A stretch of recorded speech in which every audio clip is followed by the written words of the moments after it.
Bonjour à tous. Dans le cadre de formation des enseignants nouvellement recrutés, permettez-moi de vous présenter l'essentiel du travail fait durant la formation. Pour bien mener ce travail, j'ai opté à suivre le plan suivant. Je commence par des généralités sur la formation antique et pratique pédagogique. Puis je présente les différents types pédagogiques utilisés durant la formation. Ensuite, je présente la structure et la mise en ligne du cours sur la plateforme Moodle. Des modalités d'évaluation, en même temps la mise en ligne d'un MOOC sur UDX. À la fin, je termine par une conclusion et quelques perspectives.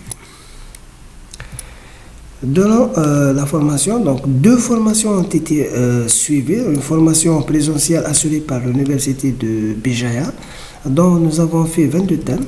Une formation à distance assurée par l'Université de Constantine. D'ailleurs, c'est la formation que je veux présenter aujourd'hui.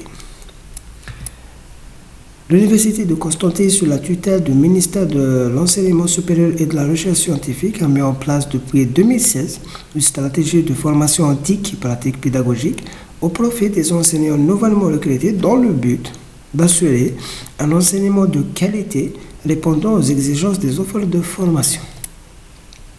L'objectif de cette formation est de développer les compétences des enseignants nouvellement recrutés pour qu'ils puissent présenter ou bien pour qu'ils puissent assurer un enseignement qui soit à jour avec la nouvelle technologie et les nouvelles techniques d'enseignement. Aussi, pour maîtriser les différentes plateformes, à savoir Moodle et EDX, optimiser les modalités de diffusion du cours, l'évaluation des travaux des pairs. Notre formation est organisée en 5 ateliers.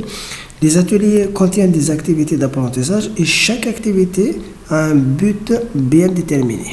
Le premier atelier, c'est les outils d'aide à l'utilisation des TIC dans l'enseignement, dont les objectifs étaient d'utiliser Moodle en mode étudiant, de réaliser une carte conceptuelle pour notre cours. Aussi, l'utilisation de la chaîne éditoriale Opal. Le deuxième atelier, c'est la conception d'un cours pour un enseignement hybride. L'objectif était la maîtrise de la structuration pédagogique d'un cours en ligne, l'élaboration d'une grille d'évaluation afin d'élaborer un cours en ligne, ou bien afin d'évaluer un cours en ligne, aussi la rédaction d'un plan de cours. Le troisième atelier, c'est la méthodologie de conception d'un cours pour un enseignement hybride. L'objectif était de connaître les différentes étapes de conception de formation en ligne, ou bien des formations en ligne. Aussi, la mise en ligne de notre cours sur la plateforme Moodle. Le quatrième atelier, c'est les MOOC. L'objectif était de connaître la plateforme UDX et de mettre un MOOC en ligne. Le dernier atelier, c'est les suivis pédagogiques.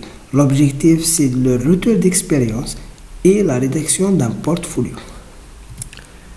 Dans notre formation, on a pu acquérir plusieurs compétences technologiques, telles que la maîtrise de plusieurs programmes, à savoir Opal et Vue. Opal, c'est une chaîne éditoriale qui permet de produire les différents supports pédagogiques. La figure ci-contre représente l'interface de l'outil Opal. Comme vous voyez, elle contient un ensemble de ressources, aussi des publications. Les publications comme la publication papier, la publication web. Pour les ressources, c'est les ressources de chaque chapitre. Pour la matière informatique 1, j'ai fait 2 chapitres. La figure ci-contre représente la carte conceptuelle de la matière informatique 1. Une carte conceptuelle permet de fournir une image plus parlante pour l'esprit. Elle facilite l'apprentissage et met en lien un grand nombre d'informations. Je passe maintenant à la structure et la mise en ligne du cours sur la plateforme Moodle. Un cours généralement contient 3 parties qui s'appellent système. Un système d'entrée, système d'apprentissage. Le passage du système d'entrée vers le système d'apprentissage se fait par la maîtrise des prérequis. Il y a aussi le système de sortie. Le passage du système d'apprentissage vers le système de sortie se fait par la maîtrise du cours afin de réussir l'évaluation finale. Dans le cas où l'évaluation est ratée, donc il y aura une rétroaction pour le système de sortir vers certains éléments du système d'apprentissage. La diapositive suivante représente les principaux points d'un plan de cours, à savoir les informations sur le cours, présentation du cours, contenu, prérequis, place de cours dans le programme, visée pédagogique, modalités d'évaluation des apprentissages, activités d'enseignement et apprentissage, alignement pédagogique, modalités de fonctionnement et ressources d'aide.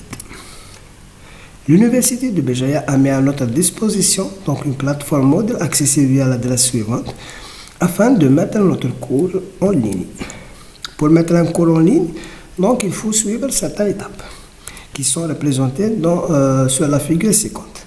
La première étape, c'est la création du cours, puis la création des activités, inscription des étudiants, utilisation des activités et l'évaluation.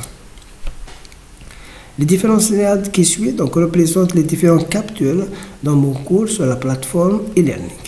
La section 0 constitue la page d'accueil, comprend ou bien constitue d'une brève description sur la matière, le public cible, aussi les objectifs généraux. Section 1 qui constitue la fiche contact. Dans la fiche contact, généralement, on trouve des informations sur l'enseignant, sur la matière, aussi le mode d'évaluation. Section 2, c'est les objectifs généraux.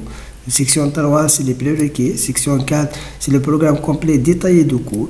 Section 5, c'est les espaces de communication. Section 6 jusqu'à section 9, c'est le contenu de la matière. Donc, chaque chapitre contient de la version SCORM, des espaces d'échange, des supports PDF, des aides de ressources externes et web, activités d'apprentissage et aussi des tests pour chaque chapitre. Pour la matière informatique 1, donc, il y a 2 chapitres.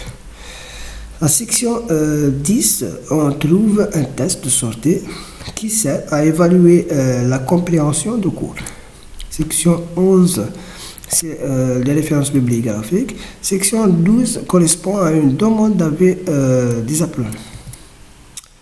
Pour les modalités d'évaluation, donc dans le processus d'apprentissage, l'évaluation est un élément très important.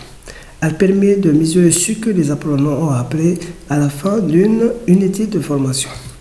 Les différentes méthodes d'évaluation qui ont été adoptées pour ce cours sont les suivantes. La méthode diagnostique, c'est les tests prérequis. Formative, c'est les questions orales, les exercices d'application. Sommative, c'est des interrogations de courte durée, des projets individuels et collectifs. Et aussi certificative à la fin du semestre. C'est un examen final. Pour la matière informatique 1, donc l'évaluation finale se fait à travers un examen final qui représente 60% de la note finale, un contrôle continu qui comporte 40% de la note finale. Donc la note finale qui assure la réussite dans ce cours doit être supérieure ou égale à 10. Pour évaluer un cours en ligne, nous avons réalisé une grille d'évaluation. Cette dernière comporte un ensemble de critères dont leur nombre est fixé, à savoir l'aspect organisationnel, le système d'entrée, système d'apprentissage, système de sortie et la bibliographie. La mise en ligne d'un cours sur EDX. Donc pour mettre un MOOC sur EDX, donc il faut suivre certaines étapes qui sont représentées dans le graphe ci-contre. La première étape, c'est la création de la vidéo de publicité. La deuxième étape, c'est la préparation de contenu, la définition de la politique d'évaluation, la préparation de lancement de cours et on trouve aussi le lancement du cours. Pour la vidéo pédagogique, ou bien l'objectif de la vidéo de cours, c'est de donner une force et un sens à notre page de cours. La figure ci-contre représente la première page dans mon cours sur EDX. C'est une description sur la matière informatique. Puis on trouve les compétences visées en termes de savoir, savoir-être et savoir-faire. Les prérequis, présentation de l'équipe pédagogique. Pour le contenu, donc on trouve des sections qui sont généralement des chapitres Les sous-sections, c'est le contenu de chaque chapitre. On trouve aussi la configuration du groupe, des vidéos, des discussions de différents problèmes tels que la liste d'irrelevant, liste d'exercices, cases à cocher, réponse texte. On trouve aussi des problèmes avancés tels que les problèmes de type grec, si déposé, sondage et enquête. Pour la politique d'évaluation, généralement on crée des seuils de réussite. Comme conclusion, donc cette formation nous a permis d'acquérir des savoirs en matière de conception et mise en cours en ligne pour un enseignement hybride. C'est une expérience intéressante dans l'utilisation et la conception d'un dispositif ayant à la fois des cours en présentiel et le recours à la plateforme ou bien une plateforme d'apprentissage. En utilisant certains logiciels tels que Vue et Opal, et des savoir-être pour mieux maîtriser la plateforme et gérer le modèle. Comme perspective, donc la première perspective, c'est d'expliquer à mes collègues les différentes technologies éducatives, c'est quoi un modèle, c'est quoi un MOOC et la différence entre les deux, d'organiser des journées formatives au niveau des départements où on peut exposer des portes ou des posters explicatifs. Aussi de généraliser cette formation pour tous les établissements universitaires. Je pense que j'ai fait le tour, donc je vous remercie pour votre attention.